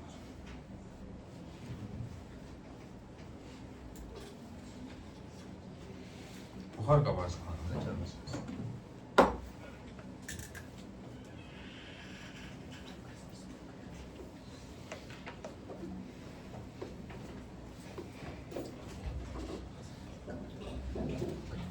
Bax, niyə ifrat qızmış maye? Ya qızmış mayenin, ifrat qızmış mayenin fərqi nədir? Ha? Bəli, Onda daxilindəkilər çox hərəkət edir deyə yavaş. İfrat qızmış mayədə molekula daha genişlənir. Molekular məsafə buxar qədər deyil, geniş. Amma istənilən halda adi soyuq biz demişik maddə qızdıqca nə edir? İstər genişlənir. Ki, bunun içindən artıq zərrəcik göndərmək olur. Və zərrəcik gedərkən buradakı maye molekullarını ya da atomlarını nə edir? İyonlaşdırır. Belə iyonlaşdırırsa, sonra da bu iyonlar üzərində nələr yaranır? Buxar qabarcıqları. Oldu? Yəni burada buxarda nə yaranırdı? Maye damcıları. Mayədə nə yarandı? Buxar qabarcığı, buxar damcığı. Oldu? Yəni bir-birinin tərsidir. Başa düşə bildik mi? İndi növbəti bu hissəni bitirdik. Cihaz damcığı. Bir dənə də rentgen borusu uşaqlar. Heç rentgenə getmişsiniz. Bəli. Bu qurğular necə işləyir? Sıxırlar şöyle niyəsə. Bizi qoyub sərli sıxırlar. Oradakı rentgen işləmə prinsipi nədir? Ora əlimizin tutaq ki, şeyi çəkilir, elə mi?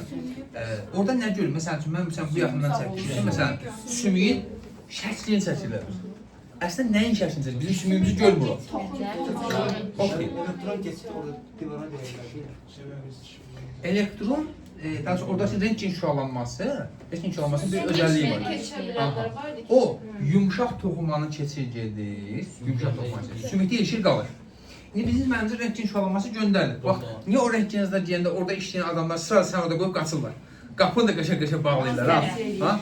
Bəli, onlar biz 6 aydan bir gedirik, elə onlar hər gündən 10 dəfə gecə çıxır. Ona görə o şüalanmaya məruz qalacaq, qısa müddət sonra şeylər, xəstəliklə yatar. Yəni, ciddi sağlıq problemi yaşayır. Ona görə səni qoyub qaçırlar onlar. Serkop edirlər. Ha? Serkop işlər var ya. O qədər deyil, çox deyil. O xüsusi bir iyi var, özünə məxsus spesifik. Amma yəni o qədər təhlükəli deyil də. İndi baxaq. Deməli, əlimizi qoyduq, elə o əslində nə edir? Əlimizin üzərinə rentgen şüalanması göndərir. Hardakı yumuşaq toxumalar ki var, əzələrdir, ətdir, dəridir, bunlar keçib gedir. Amma sümüyün üzərində ilişik qalır. Onun xüsusi cihazı var sizin, əslində bizim əlimizin şəklini çəkmir. Orada ilişik qalmış rentgenlərin şəklini çəkir. Rentgen şüalanmasını. Və həmin o rentgen şüalanmasının şəkli ağ şəkildə verilir. Elə baxır ki, bura ağ, bu tərəflər hər şey ağ, buralar ağ, bir dənə burada qara xətt var. Sınıb. Yəni onlar belə eləyib işığa baxırlar, havalara baxır, nə görür görərsən. Əslində nə edir? Oradakı boşluqları axtarır. Əslində çətin görünən asan bir sistem. Sadəcə təhlükəsiz baxımdan, təhlükəsiz olaraq istifadə edəsən. İndi yaxşı, bu rentgen şüalanması nə təhər baş verir? Yadımıza salın, müxtəlif müddətdə biz elektron selin xassələrindən danışmışdıq. Nə idi, nə təhər idi?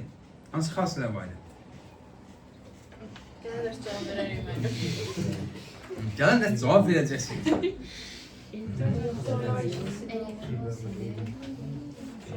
Biri deyim mənim. Deyir ki, elektrik və maqnit sahələrində meyl eləyir. Aha, sıra. Sıra. Zərrəcik selidir, gözəl. Elektron seli zərrəcik seli, olar.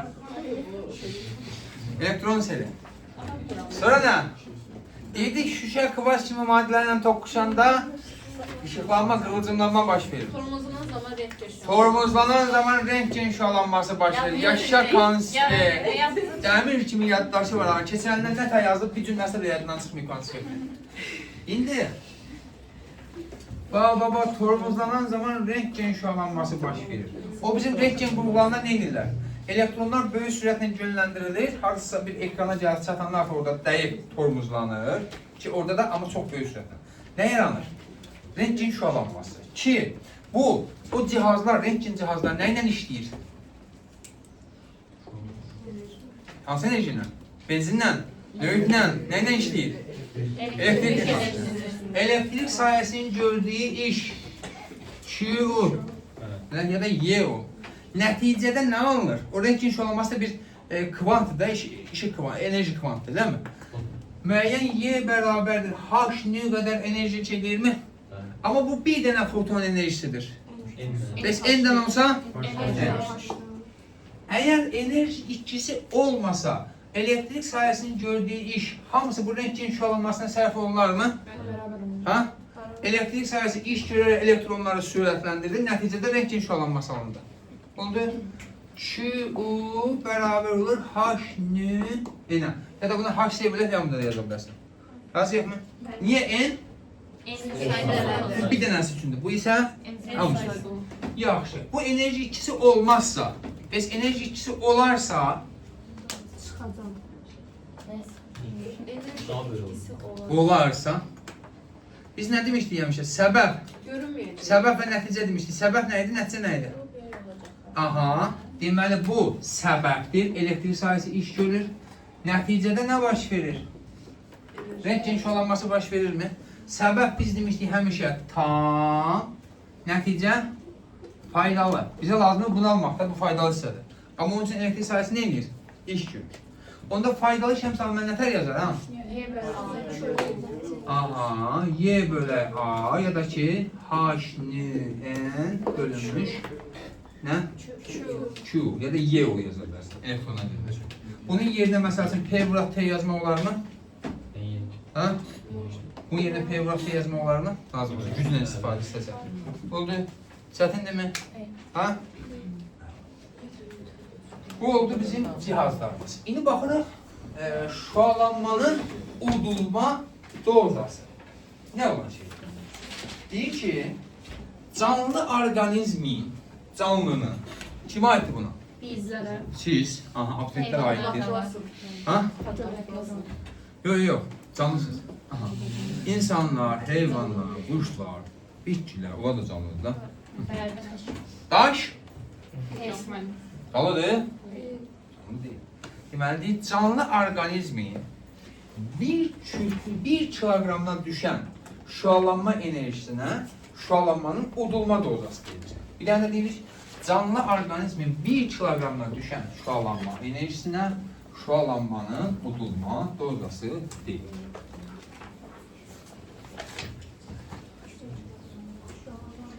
Bir kiloqramdan düşən şüalanma enerjisinə şüalanma udulma dozası deyilir. D ilə işarə edirik. Y bölü M.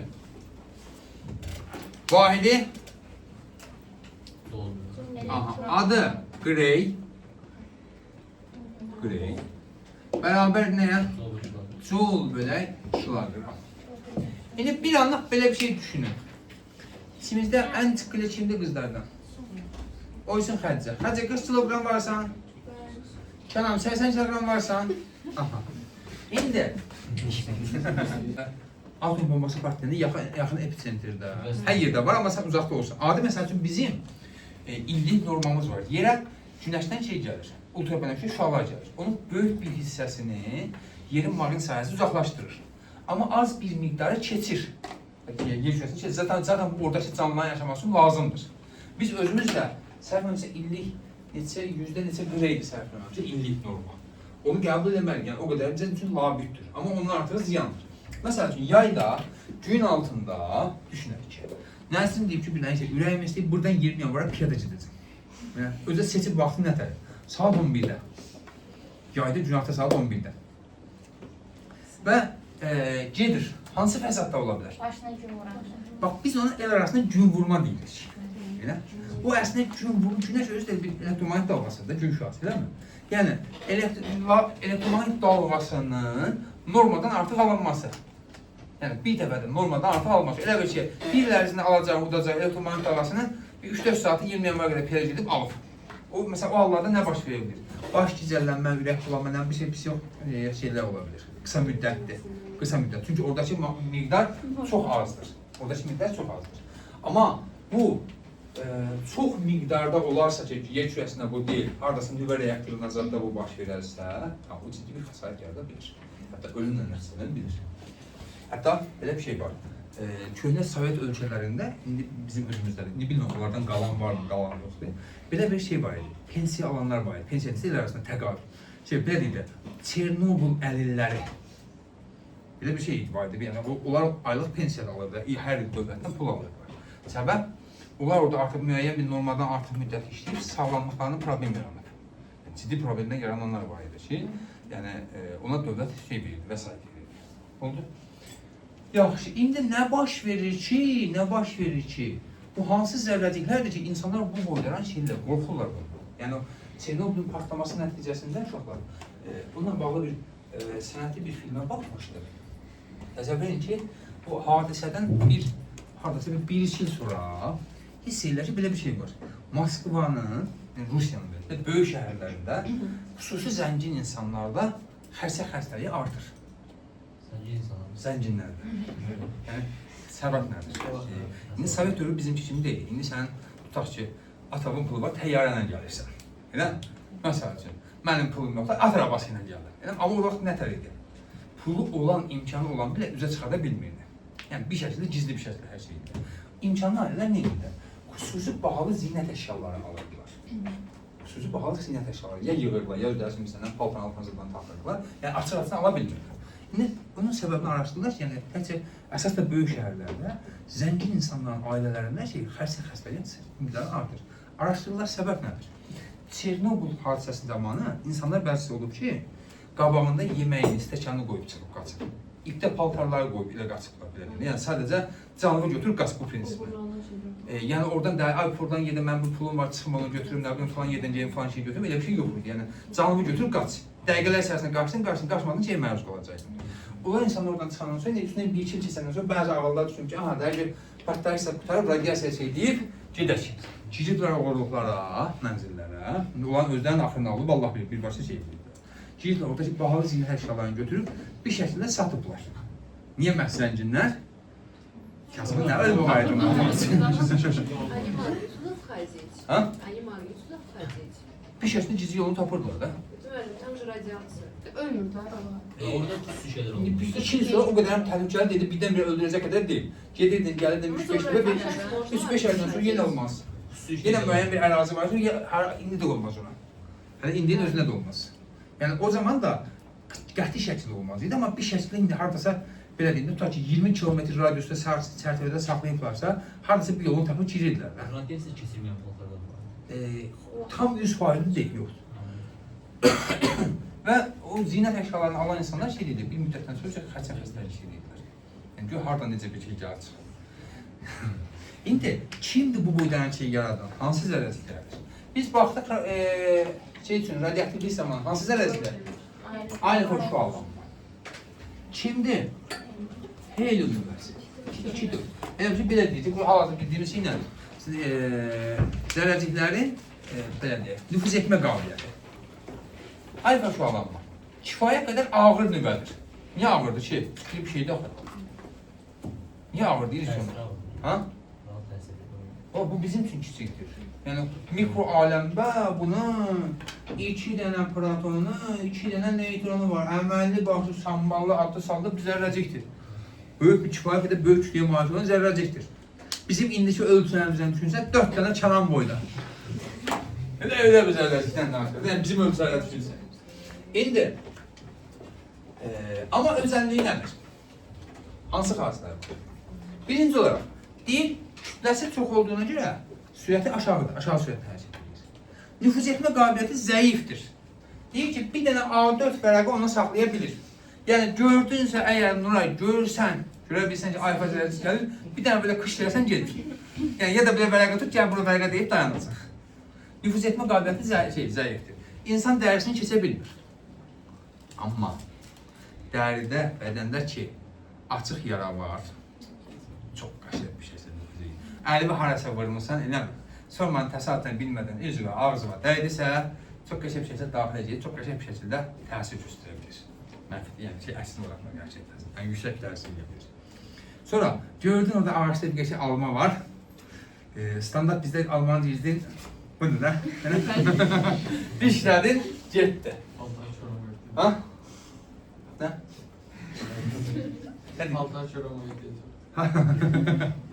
İndi, amma belə nüfuz etmə qabiliyyəti zəifdir. İkinci zərrəcik. Beta şüalanma kimi idi? Elektron seli. Kifayət qədər böyük sürətə malikdir. Nüfuz etmə qabiliyyətə malikdir şəkildə yumşaq toxumalara keçib gedir, sümük kimi sərt hissələrdə qalır. Və keçdikcə buradan sümüyə çatdıqsa, biz belə əlimizi vururuq, buradan sümüyə nə var ki? Elə 1-2 mil, 3 mil, nədirsə, adamdan adama dəyişir. Elə bizim üçün bu 3 mil çox kiçik bir şeydir. Elektron üçün bayağı bir yolun üstündə nə qədər atomdur. Hamısı neyini?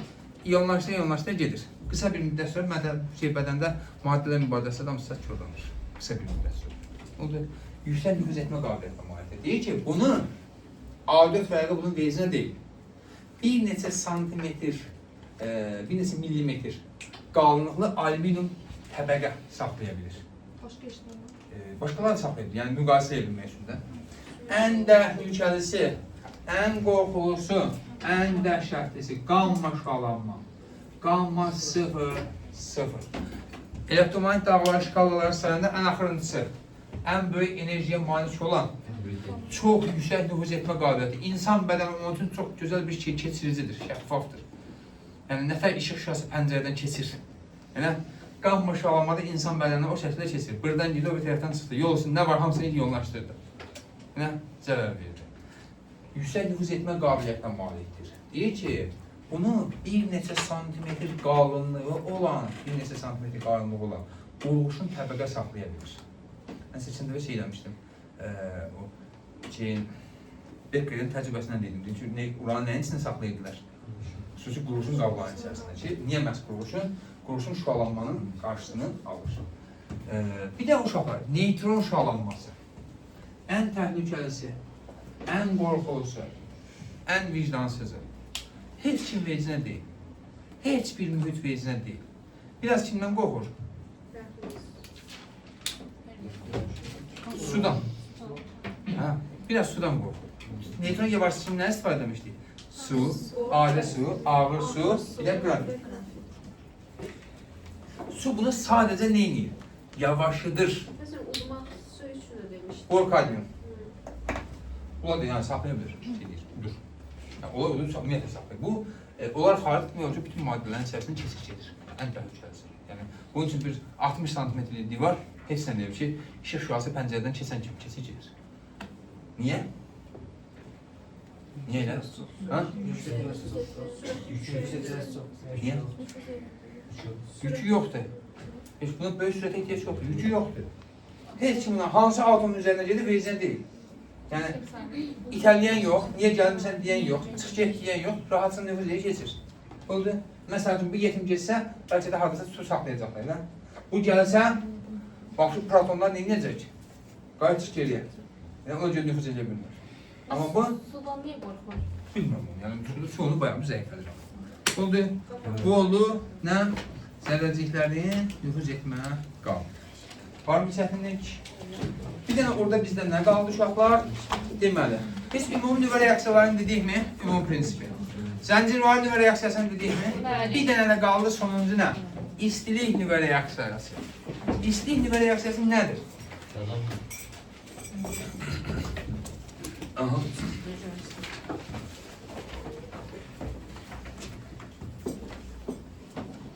Deyir ki, çox yüksək temperaturda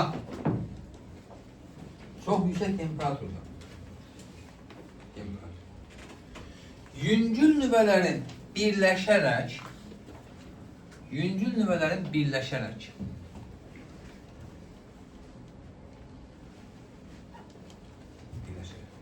daha böyük nüvə əmələ gətirməsi ilə gedən proseslər, gedən reaksiyalar istilik nüvə reaksiyası. Birləşərək daha böyük nüvə əmələ gətirməsi ilə gedən proseslər, reaksiyalar, daha doğrusu bir proses deyil. Gedən reaksiyalar adlanır nə? İstilik nüvə reaksiyası.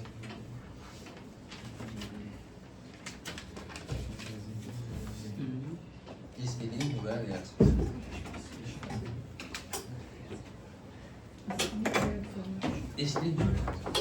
İstilik nüvə reaksiyasının obyektlərdən fərqi nədir?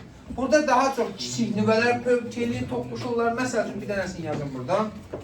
Deməli, hidrogen 1-2 üstəgəl hidrogen 1-3 birləşərək kim əmələ gətirir?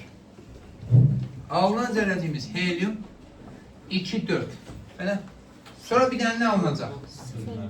Ha? 0-1. Kim alınır? Bax. Düz yazdın? Hə. Bax. Bu iki dənə nüvə bundan kiçikdir mi? Ha?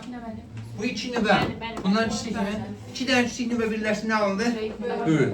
Sonra veya başqasını yazıram. Hidrogen 1-2 üstəgəl hidrogen 1-2. Alınır kim? Hidrogen 1-3. İki dənə kiçik nüvə birləşdi mi? Nə alındı? Böyük. Biz üçün növbəti zərrəci kimdir? 1-1. Bu kimdir? Hidrogen. Oldu. Və növbəti birini yazın. Deməli, helium 2-3 ilə helium 2-3 birləşir. Toqquşur. Amma nə alınır? Helium 2-4. Bir dənə kim? Neçə dənə? Alınan zərrəci aşağısı 2, burada 2. Burada alınır bir X maddəsi 2, yuxarısı 2. Belə bir maddə var? Yox. Ona görə belə yazarlar. 2 dənə hidrogen gelir. Oldu. İndi baxın, məsələn götürək hər hansı birini. Bax, adi ən bəsiti bunu götürür. 2 dənə nüvə birləşir. Kiçik bir zərrəciklər, çox kiçik. Müsbət, bu da müsbət. Elə gəlirlər. Bunlar birləşə bilməsi üçün, birləşməsi üçün nüvə ölçüsündə bir dedik ki, məsafəyə girməlidir. Elə? Bu məsafəyə girə bilmək üçün bunlar bir-birinin kulon qüvvəsini itəlirlər axı. Gör, nə boyda bir qüvvəyə məruz qalmalıdırlar? Ki, bu qüvvəyə üstün gələ bilmək üçün biz bayaq dedik, nə olmalıdır?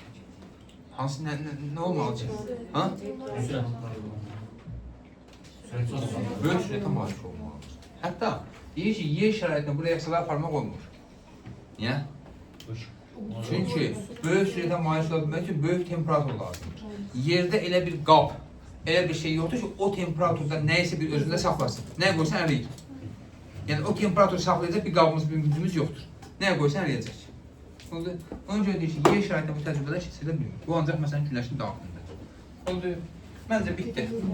Proqramımız bitdi. Hoş. Xeyirli olsun.